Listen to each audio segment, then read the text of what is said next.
আসসালামু আলাইকুম রহমতুল্লাহ। প্রিয় ষষ্ঠ শ্রেণীর শিক্ষার্থী বন্ধুরা, আশা করি তোমরা সবাই ভালো আছো।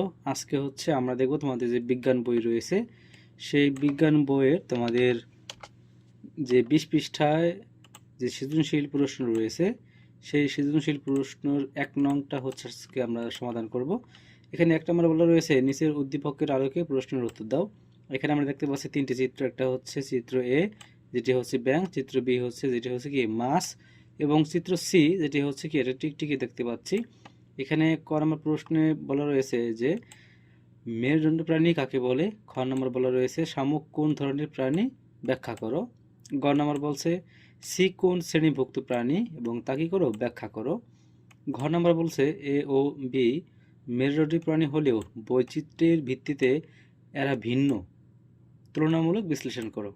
তো প্রিয় শিক্ষার্থী বন্ধুরা, এই সৃজনশীলে তোমাকে ক নাম্বার দিবে 1 নাম্বার, এবং খ উত্তর করতে পারলে তোমাকে 2 নাম্বার দিবে, এবং গ নাম্বার হচ্ছে 3, এবং ঘ নাম্বার হচ্ছে 4 মার্ক, এই মোট হচ্ছে 10।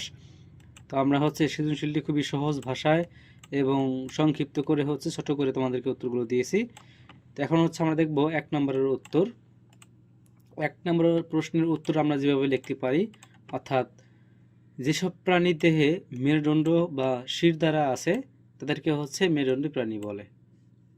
এরপর খ নম্বর প্রশ্ন, শামুক কোন ধরনের প্রাণী। খ নম্বর প্রশ্নের উত্তর যে আমরা এভাবে লিখতে পারি, শামুক একটি কি অমেরুদণ্ডী প্রাণী, কারণ এর দেহের ভেতর কোনো কঙ্কাল বা মেরুদণ্ড থাকে না। শামুকের দেহ খণ্ড খণ্ড নয় এবং এটি সাধারণত শক্ত খোলস দিয়ে আবৃত থাকে।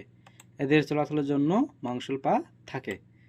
এই আমাদের গ নম্বরের সমাধান, এবং এটি ক নম্বরের সমাধান। তো প্রিয় শিক্ষার্থী বন্ধুরা, খুবই সহজ এবং সংক্ষিপ্ত করে দিয়েছি। এরপর আমরা দেখব পরবর্তী প্রশ্নের উত্তর গ। গ নম্বরটা খুবই সহজ। সি নাম্বার কি দেখতে পাচ্ছি, একটি টিকটিকি।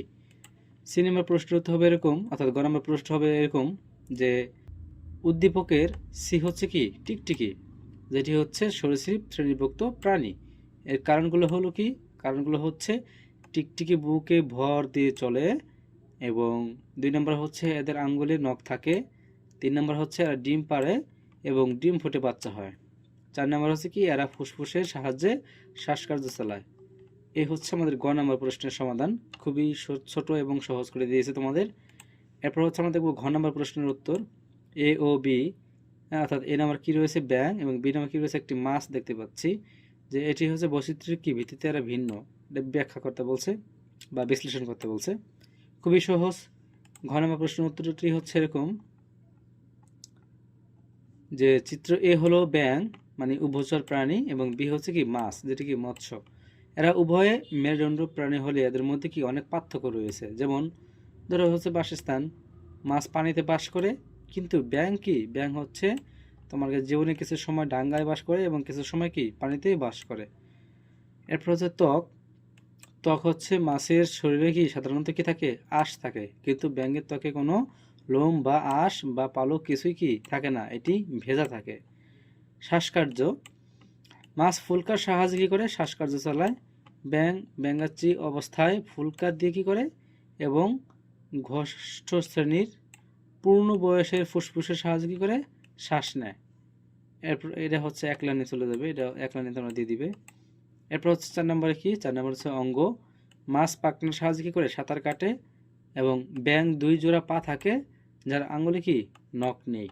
তো দুটি কি একই, অর্থাৎ মেরুদণ্ড প্রাণী হলেও এদের কি বৈচিত্র্যভাবে কি তারা একটু পার্থক্য বা ভিন্ন রয়েছে।